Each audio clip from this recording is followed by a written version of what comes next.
सोना के खरमुआ खरमुआ खरमुआ में झुनकी लागल हे आहे से हो खराम पहिरथु बड़का बाबा काशी नगर गेला हे आहे से हो खराम पहिरथु बड़का बाबा काशी नगर गेला हे काशी के लोक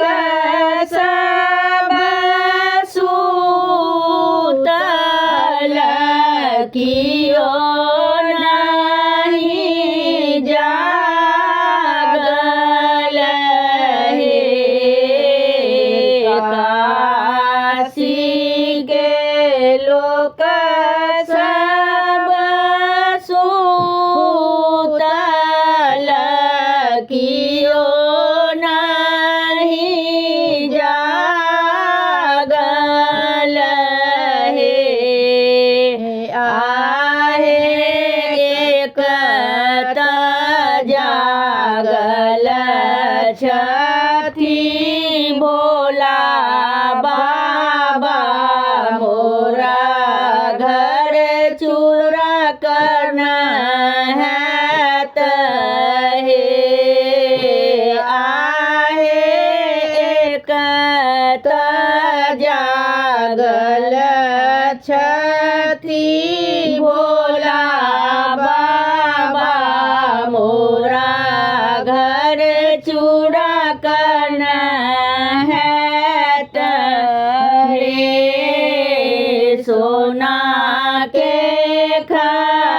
खरमुआ खरमुआ खरमुआ में झुनकी लागल हे आहे से हो खराम पहिरथु छोटका बाबा अयोध्या नगर गेला हे आहे से हो खराम पहिरथु छोटका बाबा अयोध्या नगर गेला हे अयोध्या के लोक सब सूतल कियो नहीं जागल हे अयोध्या के लोक सब सूतल कियो नहीं जागल हे आहे एक त जागल छथि श्री रामचंद्र मोरा घर चूड़ा करना है हे आहे एक त जागल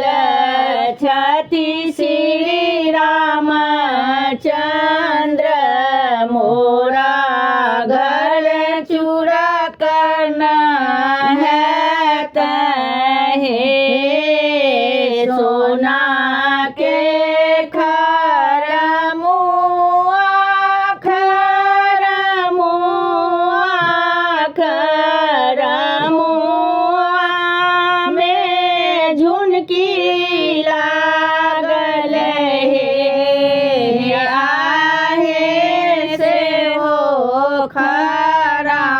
पहिरथु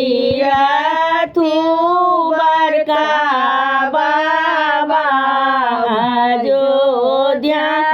नगर गेला हे सोना के खरमुआ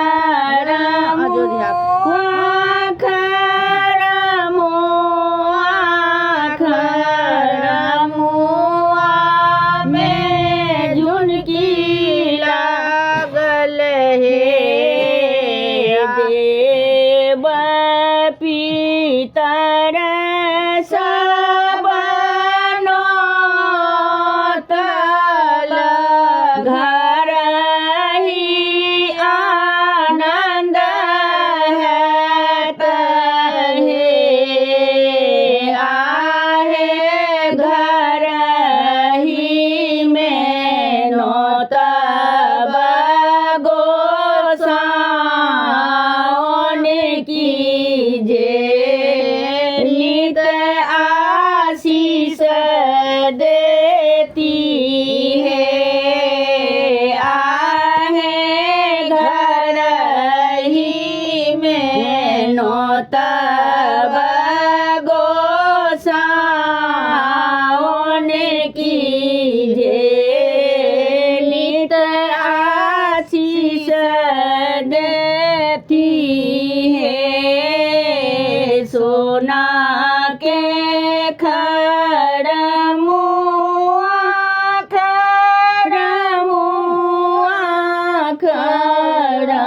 खरमुआ में झुनकी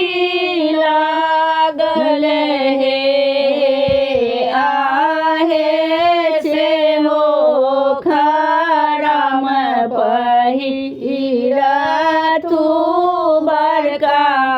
बाबा काशी नगर गेला हे। हमर गीत नीक लागत तऽ चैनल के लाइक सब्सक्राइब शेयर कमेंट जरूर करब।